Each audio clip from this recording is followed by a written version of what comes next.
integratif keperawatan lansia. Pertama, pengetahuan tentang gerontologi dan praktek keperawatan gerontologi meningkat pesat, meningkatkan usia harapan hidup lansia. Yang kedua, praktek berhubungan dengan kebutuhan masyarakat akan pelayanan kesehatan yang optimal. Yang ketiga, identifikasi masalah intervensi keperawatan pengembangan keperawatan gerontik. Keempat, walau baru tumbuh paling pesat. Yang kelima, bagian dari profesi keperawatan, sistem pelayanan kesehatan masyarakat dan dunia. Yang keenam, antara tahun 1980 sampai dengan 2030, 46% kebutuhan perawat lansia. Yang ketujuh, isu dalam praktek keperawatan lansia. Intervensi pasien lansia datang tidak dengan satu masalah kesehatan harus dikaji. Aspek lainnya sebagai konsekuensi aspek psikis, ekonomi, dan sosial menjadi kompleks dan penting. Yang kedelapan, keahlian yang dibutuhkan pada perawat lansia yaitu teknik pemberian askep yang aman dan efektif serta pengetahuan yang komprehensif untuk pengkajian menentukan intervensi dan strategi. Yang kesembilan, lebih dari 80% lansia dan lebih dari 65 tahun terdapat satu atau lebih dari masalah kesehatan.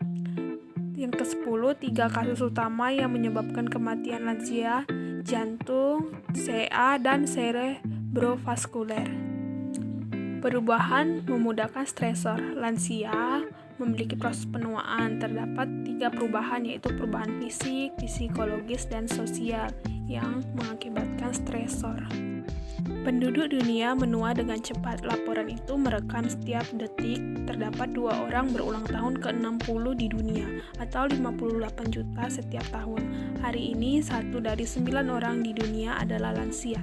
Tahun 2050, seorang lansia di antara 5 penduduk, atau 22% dari total penduduk dunia yang diperkirakan berjumlah 9 miliar, menurut UNFPA. Fenomena data. Yang pertama, 62,3% lansia di Indonesia masih berpenghasilan dari pekerjaan sendiri. Yang kedua, 59,4% dari lansia masih berperan sebagai kepala keluarga. Yang ketiga, 53% lansia masih menanggung beban kehidupan keluarga.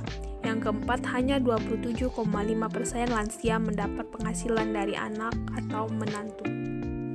Fenomena permasalahan lansia ada 2. Yang pertama yaitu permasalahan umum. Yang pertama, makin besar jumlah lansia yang berada di bawah garis kemiskinan. Yang kedua, makin melemahnya nilai kekerabatan sehingga anggota keluarga yang berusia lanjut kurang diperhatikan, dihargai, dan dihormati. Yang ketiga, lahirnya kelompok masyarakat industri. Yang keempat, masih rendahnya kuantitas dan kualitas tenaga profesional pelayanan lanjut usia. Yang kelima, belum membudaya dan melembaganya kegiatan pembinaan kesejahteraan lansia.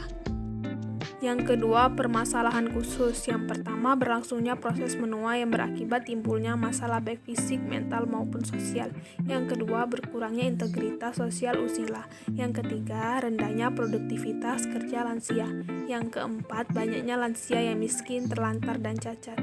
Yang kelima, berubahnya nilai sosial masyarakat yang mengarah pada tatanan masyarakat individualistik. Yang keenam, adanya dampak negatif dari proses pembangunan yang dapat mengganggu kesehatan fisik lansia. Karakteristik penyakit pada lansia. Yang pertama, penyakit sering multiple, yaitu saling berhubungan satu sama lain. Penyakit bersifat degeneratif yang sering menimbulkan kecacatan. Yang kedua, gejala sering tidak jelas dan berkembang secara perlahan. Yang ketiga, sering bersama-sama problem psikologis dan sosial. Yang keempat, lansia sangat peka terhadap penyakit infeksi akut. Yang kelima, sering terjadi penyakit iatrogenik. Hasil penelitian profil penyakit lansia. Yang pertama, fungsi tubuh yang dirasakan menurun seperti penglihatan, daya ingat, seksual, kelenturan, gigi, dan mulut. Yang kedua, masalah kesehatan yang sering muncul, sakit tulang atau sendi, sakit kepala, daya ingat menurun, selera makan menurun, mual atau perut perih, sulit tidur, sesak napas. Yang ketiga, penyakit kronis seperti rematik, darah tinggi, gastritis, dan jantung. Fenomena lain yang menjadi bidang gerak keperawatan gerontik adalah tidak terpenuhinya kebutuhan dasar manusia lanjut usia sebagai akibat proses penuaan.